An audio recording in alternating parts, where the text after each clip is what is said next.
Magandang araw po sa inyong lahat. Isa na muling full story ang nais kong ihandog sa mga gilaw nating tagapakinig.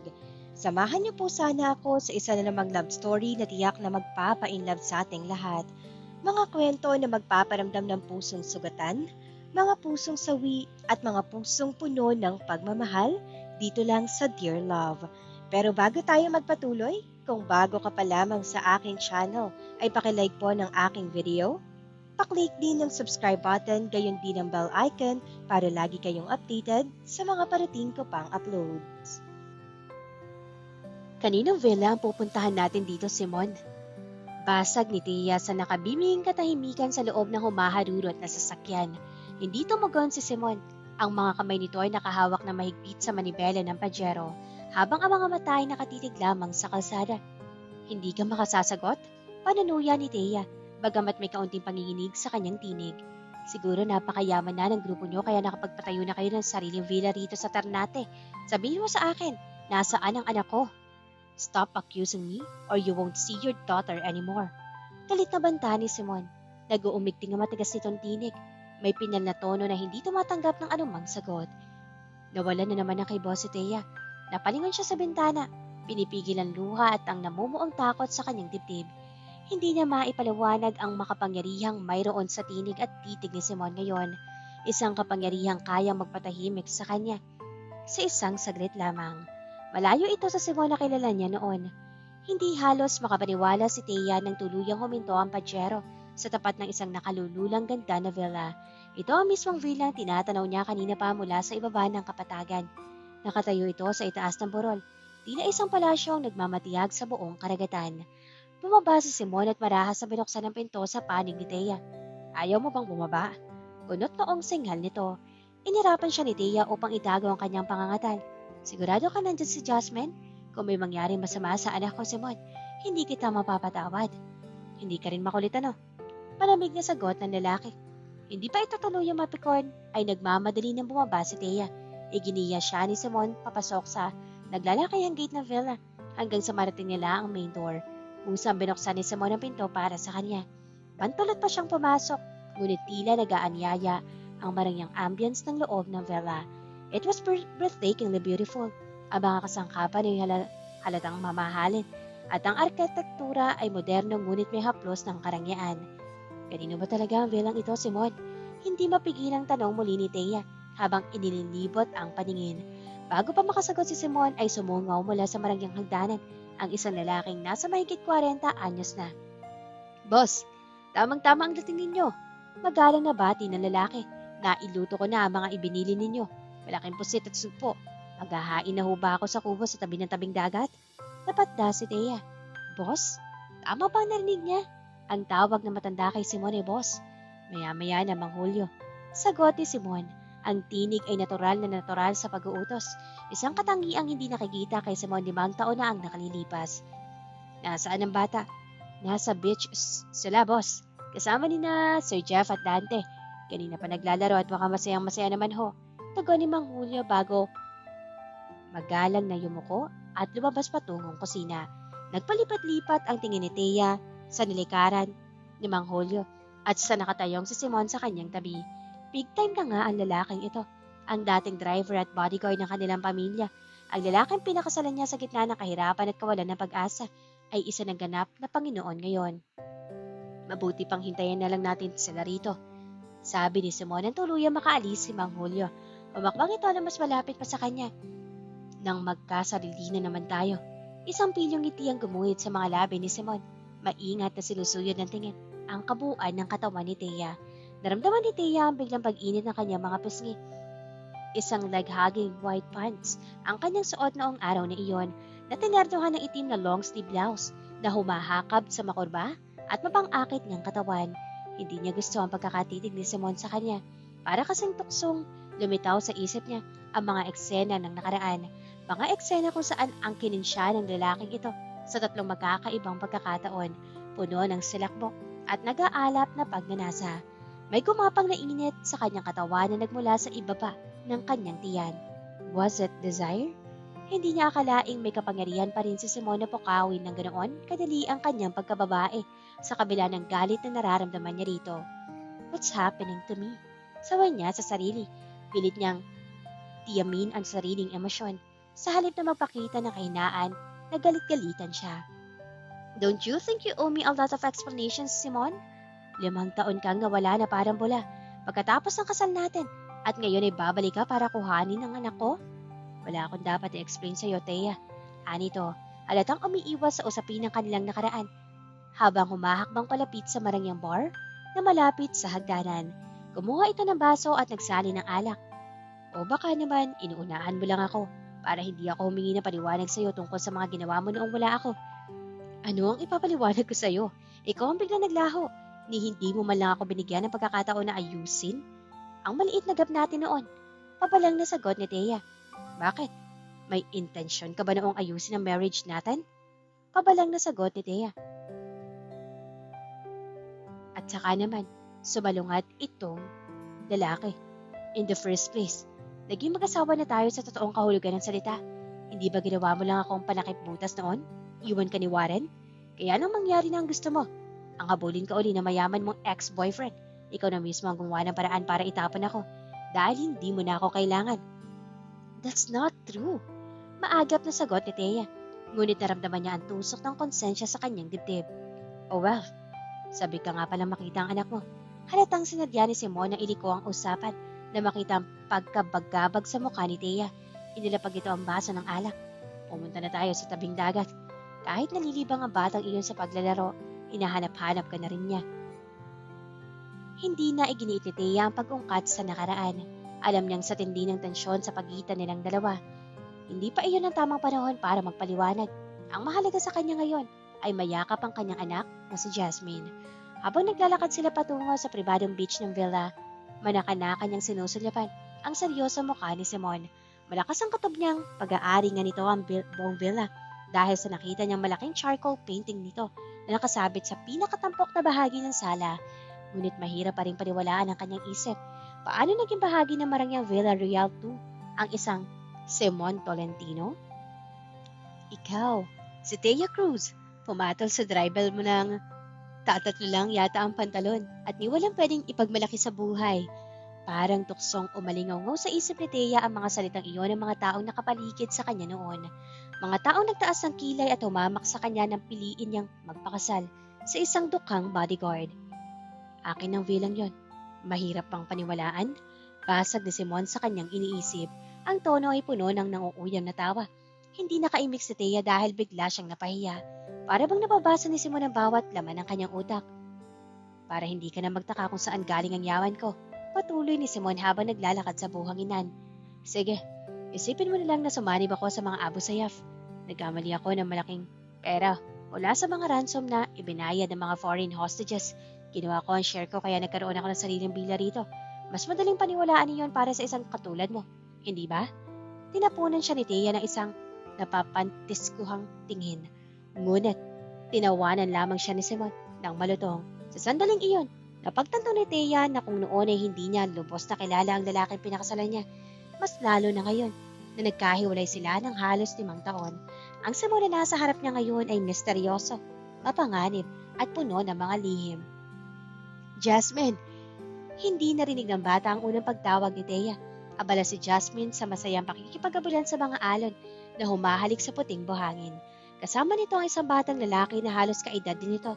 Sa hindi kalayuan, ay nakatayo si Jeff, ang pinsan ni Simon, at isa pang lalaking sa tingin ni Thea ay tauhan sa villa.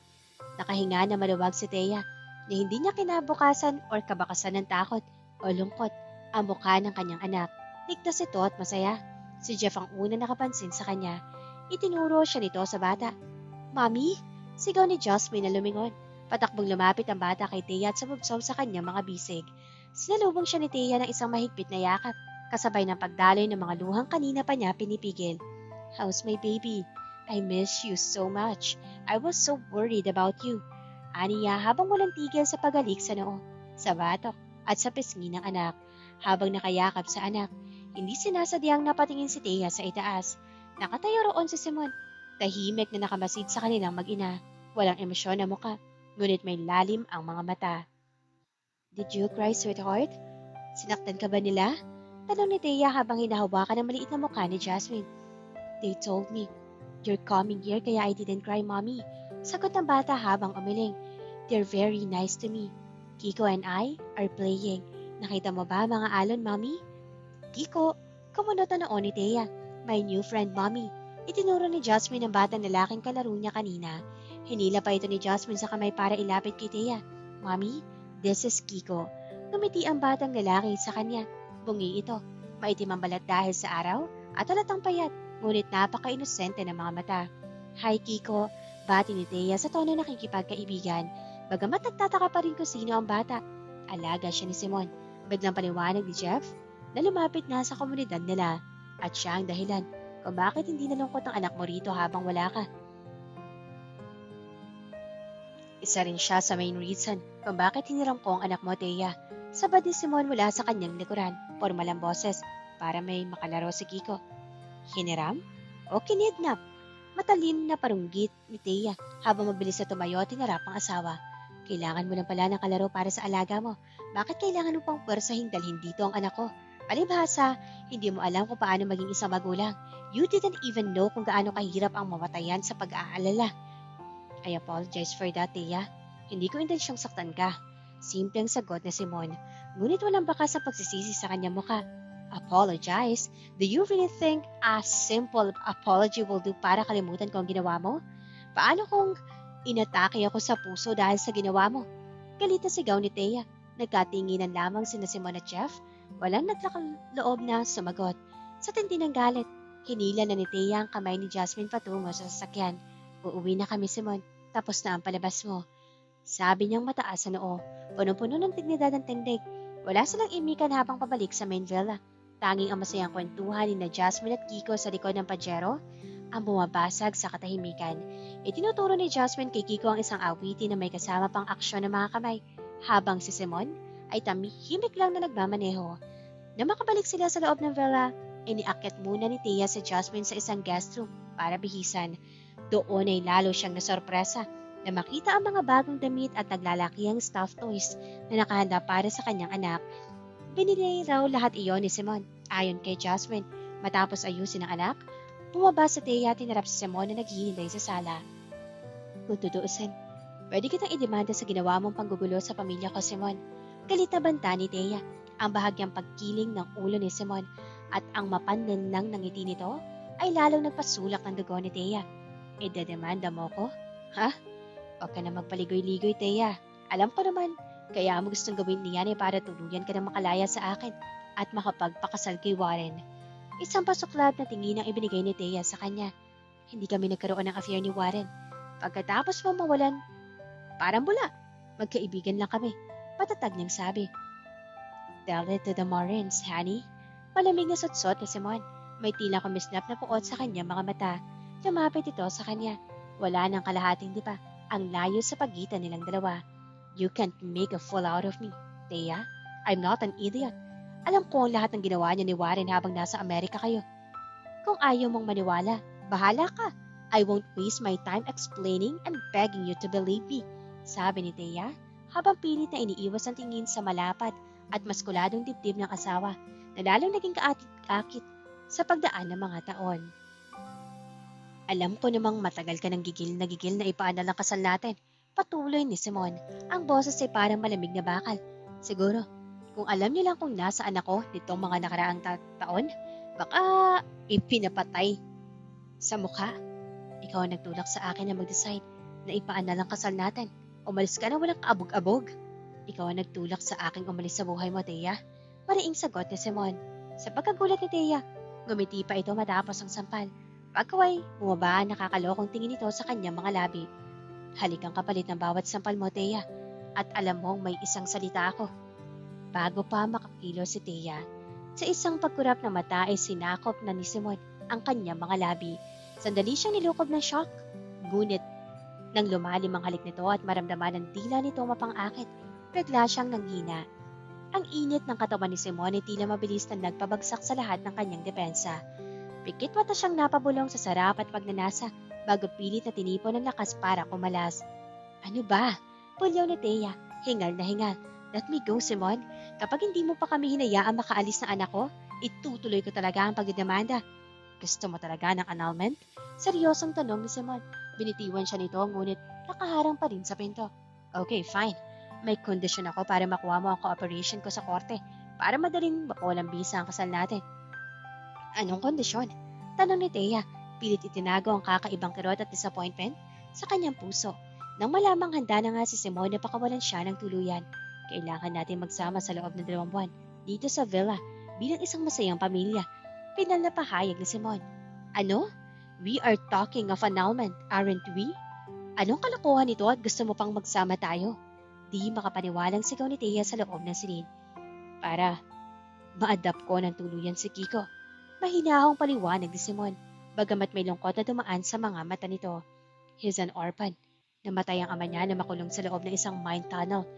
Sa minahang pinamamahalaan ko sa Masbate, gusto ko siyang ampunin ng legal at isa sa mga prerequisites ng korte para maampun ko ang bata ay ang patunayang mayroon akong maayos, matatag at masayang pamilyang matatawag.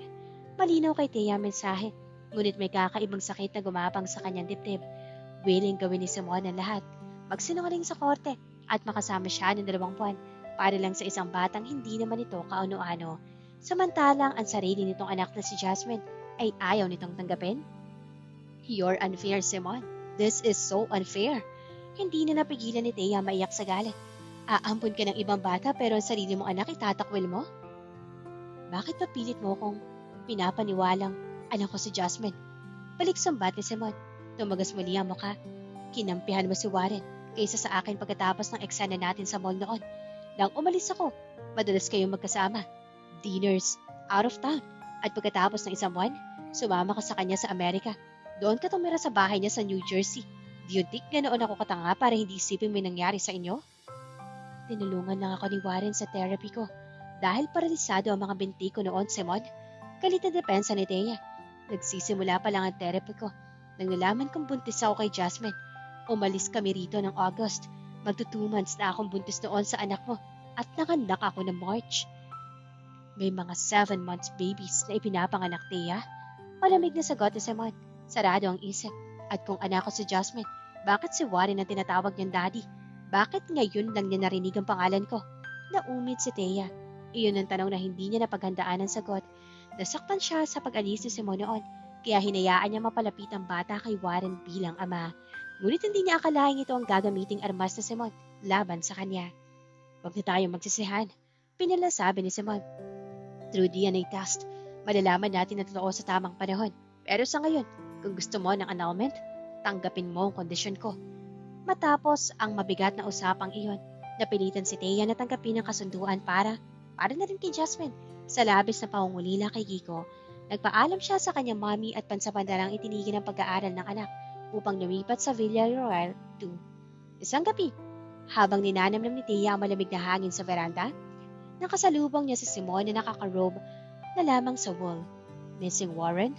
Padanuyo nito. Of course not. Pabalang niyang sagot. Ngunit hindi niya napigilan ang mapatitig sa kaakit na presensya ng asawa. Inanyayahan siya nitong uminom sa bar ng villa. Si Simon na nagsilbing bartender at binigyan siya ng margarita. Habang ito naman ay nagsindi ng sigarilyo. Nakamasid ang si Thea sa bawat kilos ni Simon. Marami na talaga nagbago rito. Mayroon na itong kapangyarihan na magpasunod ng ibang tao. Isang malakas na masculine aura na kaya magpabagsak sa kanyang wisyo. Inaasikaso ko pa rin ang minahan sa Masbate, sabi ni Simon habang humihitit ng sigarilyo. Kailangan sumama kayo ni Jasmine doon bilang bahagi ng palabas para sa adoption ni Kiko. Ang minahang pag-aari mo na ngayon? Tanong ni Thea. Parang ayoko lang maniwala ang isang ambisyosong katulad mo ay ibabahagi sa mga taga-sityo ang ginto kung alam mo magkakamali ka ng malaking pera roon. Tumalim ang tingin ni Simon sa kanya. Hindi ako ganit, Thea. Ambisyoso ako, pero marunong ako makontento. Alam mo ba kung bakit ako nag-ambisyon na mataas noon? Ininom nito ang alak sa isang lagukan para maabot kita. Para hindi ka pagtawanan ng mga mayayaman mo kaibigan dahil driver lang ang pinakasalan mo. Tumago sa puso ni Thea ang mga salitang iyon. Nanatili siyang tahimik hanggang sa sumunod na araw na mag-swimming sina Simon, Jasmine at Kiko sa beach. Lumapit sa kanya si Simon kahit nakaupo siya sa nipa shed. Bakit ka magsiswimming? May swimsuit sa bahay kay Cherry. Kasya naman siguro sa'yo. Kaswal na sabi ni Simon. Cherry? Para may kung ano matigas na bagay ang dumungkol sa dibdib ni Thea. Sinong Cherry? Tanong niya. Pilit na pinipigil ang selos sa kanyang boses. Anak siya ni Sir Luis Saavedra, ang yumaong milyonaryo na nagmamay-ari ng minahan sa Masbate. Siya ang nagturo sa akin ng lahat ng bagay sa buhay. Sagot ni Simon. Hindi na kailangan magtanong pa ni Thea. Siyempre, anak ng milyonaryo, paganda at mayaman. At dahil may swimsuit ito sa villa ni Simon, nangangahulog ang regular na visitor ito rito.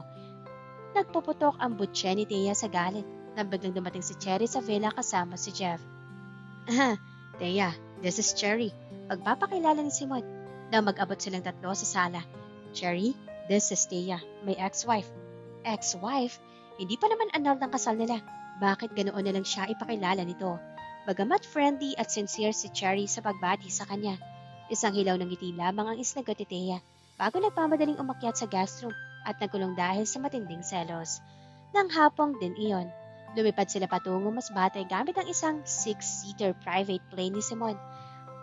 Doon ay nakita ni Thea kung gaano kalaki ang minahang pinamamahalaan ng asawa at kung gaano ito kagaling-galing sa mata ng mga tauhan nito. Subalit sa buong 3 araw na pananatili nila roon, hindi napigilan ni Thea ang maging indifferent at masungit kay Cherry dahil sa selos tuwing nakikita sila magkausap ni Simon. Pagbalik nila sa Villa Royal 2, hinarap siya ni Simon sa hallway ng 2nd floor, nagtatagi sa mga bagang sa galit. Hindi ko gusto ang ipinapakita mong ugali kay Cherry, Thea.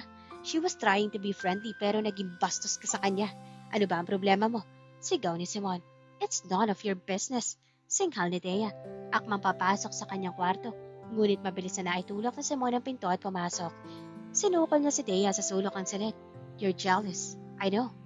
Pakahulog ang ngiti ni Simon habang sinusuyod ng tingin ang maputing balikat ni Thea na nakalantad dahil sa suot nitong sleeveless blouse.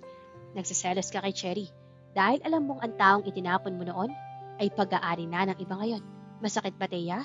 Katulad ba iyan ang sakit na nararamdaman ko noong sumama ka kay Warren? Gusto ko nang bumalik sa Maynila, Simon. Utal na sabi ni Thea habang umaatras hanggang sa napaupo siya sa kama. Sa isang mabilis sa pagkilos, dumaan sa kanya ang malaking bulto ni Simon. Pinipigil ang kanyang 2 kamay sa kanyang ulunan. Do you think pakakawalan kita ng ganoon kadali? Pulong ni Simon. Ang mainit itong hininga ay kumitil at kumiliti sa leeg ni Thea. Pilit na lumaban si Thea, ngunit ang tapuan ng mga labi ni Simon ang kanyang bibig. Parahas, mapagparusa, ngunit puno ng patinding pagnanasa, ay tuluyan ang nawalan ng saysay ang kanyang mga depensa. Tinanggap niya ang bawat halik nito, tumugon na may kasabikan at hinayaang ihagi si Simon ang kanyang mga saplot sa sahig sa gitna ng kanilang marubdob na pagsasama.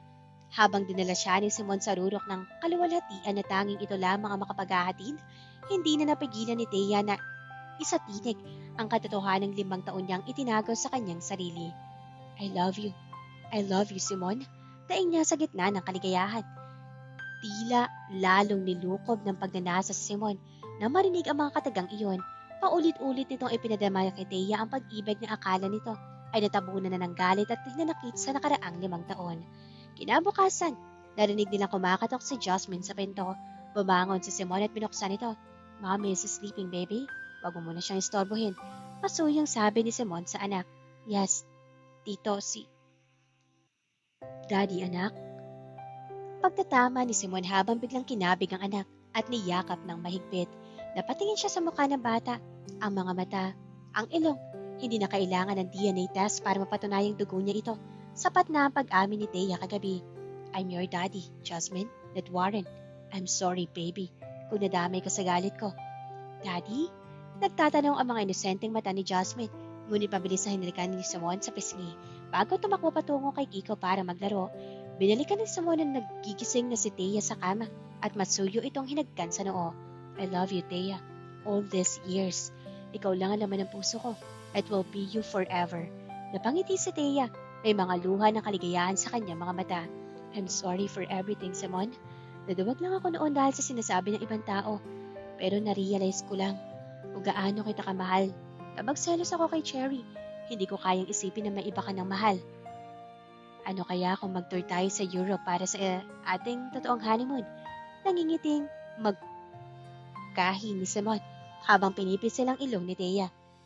Big time ka talaga. Biro ni Thea. sabay yakap na mahigpit sa leeg ng asawa. Ipinaliwanag din sa kanya ni Simon na si Cherry ay parang kapatid at best friend lamang nito at alam ni Cherry kung gaano kamahal ni Simon si Thea dahil ito naging inspirasyon nito sa bawat pagsisikap sa buhay.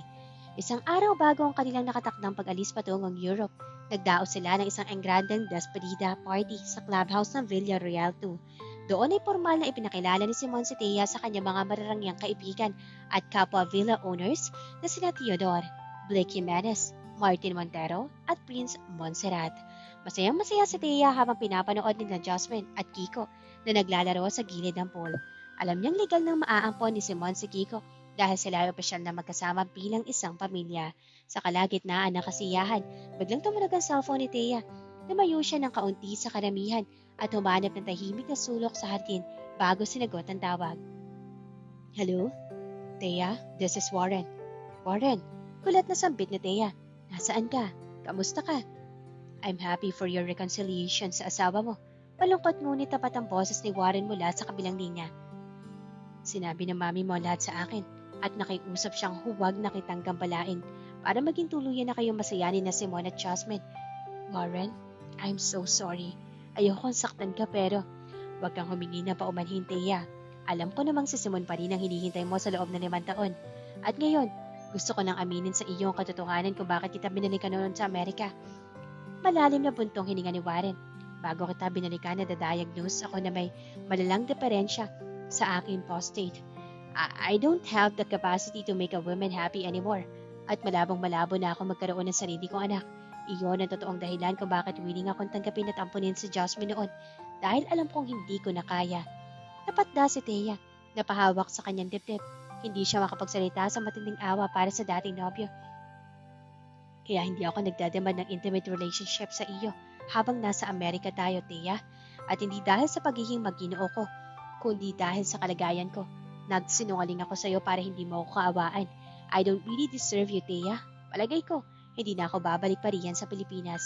I will stay here in the States for good. Mag-ingat kayo palagi. Tuluyan ang pinutol ni Warren ang tingin niya.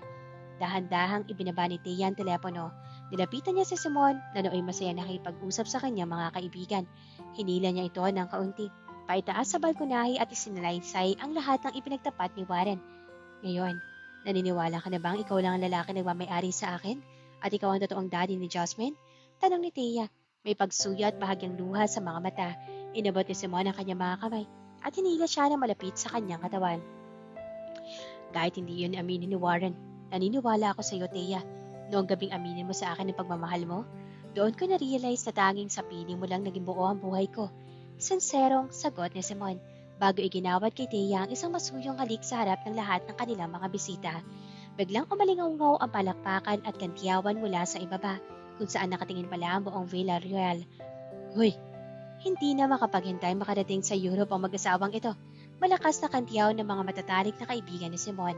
Yakap-yakap ang isa't isa habang pinapanood ang papalubog na araw sa Villarreal. Alam nila Simon at Thea na natapos ang 5 taon. Unos ng kanilang nakaraan at ngayon ay simula na ng kanilang habang buhay at totoong pag-ibig. At dito na po nagtatapos ang kwento na pag-iibigan ni Simon at Thea. Sana ay muli niyo akong samahan sa mga full story na nais kong ibahagi sa inyo. Salamat po.